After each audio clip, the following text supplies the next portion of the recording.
Hi, ladies. Let's talk food. That's what you're all here for, but not in a diety kind of restrictive kind of way, but in a real life, let's feel good way. Because I want to talk to you about saying goodbye to food guilt. Now, one of the things I do as a nutrition and mindset coach is I don't teach calorie counting. I don't teach weighing food. I don't teach putting numbers on food. And the reason is because I don't feel that it's really helpful long term. If you would like restriction, diets, numbers, counting and weighing your food, my methods might not actually suit you because I feel like food is food. We've been taught to look at food as numbers and it's not. And I'm not that bad at maths, but I'm not fantastic, right? So I don't want to look at a piece of food and know in my head, this is exactly how many calories I'm eating. Most of the time, the people that eat calorie counting diets, a lot of the times they're getting a lot of processed foods in there. And you know why? Because they're so set on numbers of the food that they find it start being more convenient to buy food that's already been made. If you read the back, you'll see it's got additives and preservatives to make a shelf life. Whereas if you just go and get a chicken breast and cook that, you don't have to deal with all those nasties that are affecting your body. They're affecting your hormones, they're affecting your moods, they're affecting your gut, your immune system. A lot of times it's affecting your weight. So that's something to really think about. I feel like I don't want to count calories. I don't want to have food as a chore or a job or something that is hard work. This is about you stepping away from food guilt and shame and stepping into food confidence and getting really excited about the foods that you eat without food rules. So I want to talk to you about some feel good weight loss foods, okay? And these are the type of foods that I really focus on with my clients in my Life Upgrade program.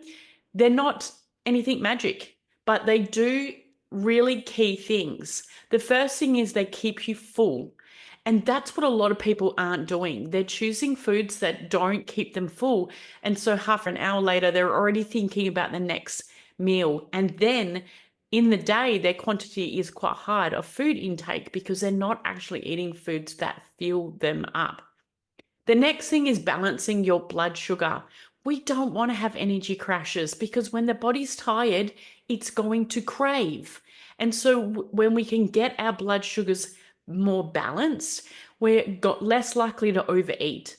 And the last thing is I really work with my clients on eating foods that are going to reduce the urge to snack or binge later. And we do that by eating foods that are anti-inflammatory kind of foods, but they're not boring. I don't do boring. I'm actually a gourmet eater. Everyone thinks that if you go and work with a nutrition coach, that you're going to be eating salads every day. And there's nothing wrong with salads. I love salads, but you don't have to eat salads. Some of my clients don't eat salads. It's not about eating like a rabbit. It's about eating real food. A lot of the times we just don't know what to do with that food as well. So I'll talk about that in the next coming days. But here's some food that I really love, and I'm just going to give you a few so I don't want to overwhelm you. I want you to think of what are the protein-rich foods. So we've got things like eggs, Greek yogurt, as long as it's good quality and doesn't have all those flavors and additives added to it. Some chicken, or you can actually get turkey at the supermarket now that's quite clean. If you're vegetarian, look for tofu, salmon. Good quality salmon is just such a quick and easy thing, especially if you've got an air fryer. Chuck it in with your favorite spices. It's delicious, or a little sauce drizzled over it. This helps your body to feel full, not starved, and it's going to reduce the cravings there. Then we start looking at foods that are really high fiber, that really help do fill you up as well. And these foods generally will stop a lot of the sugar crashes. And that's things like your pumpkins, your sweet potatoes, your lentils, your chickpeas, your brown rice.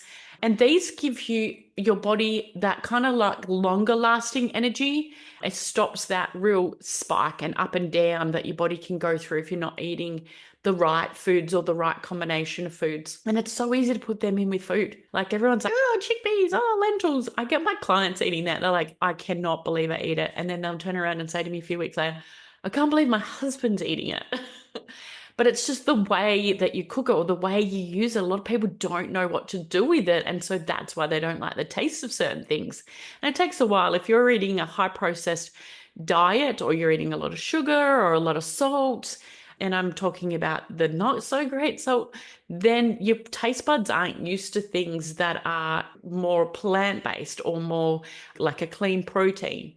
And then I want to finish off with healthy fats. So that's things like the good old avocado, some good quality nuts, your olive oils, your avocado oils, things that are going to really balance out your hormones and keep meals feeling really full and satisfying as well. Everyone's been so scared of eating healthy fats.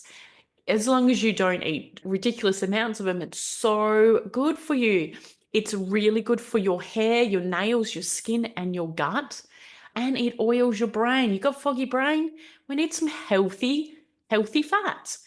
And then I just want to add in some beautiful, colorful vegetables and fruit, because this is the stuff that's magic. What it does is it supports gut health, reduces inflammation in the body, really helps with weight loss, really works on any of these like toxins or any inflammation that's going on the body through certain foods. It can help with that. It's so powerful. So start looking at leafy greens. And if leafy greens is like, what does she mean by that? Just get baby spinach and make that your new friend and figure out ways to put that in your meals.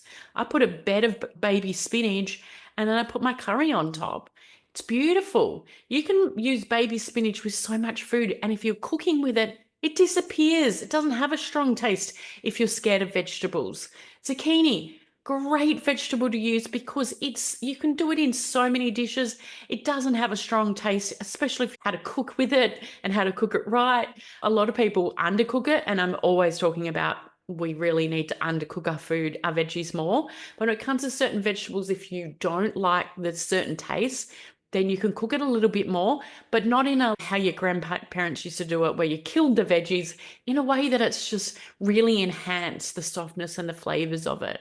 Think of things like broccoli, that is just such a powerhouse food. So you see all the influencers eating broccoli. It is a fantastic vegetable. Why not get that in? Think of your favorite berries, get them in. You can buy them frozen, you can buy good qualities on it. This isn't about perfection. It's about you making peace with food, make peace with your plate, and choosing foods that feel good. So I want you to look at how can you ditch the diet, how can you ditch the guilt, how can you ditch the shame, and choose foods that are going to make you feel really good.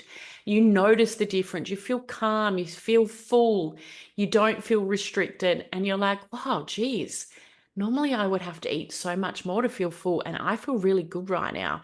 Let's just eat in a way that our body needs and our body understands. I hope this helps.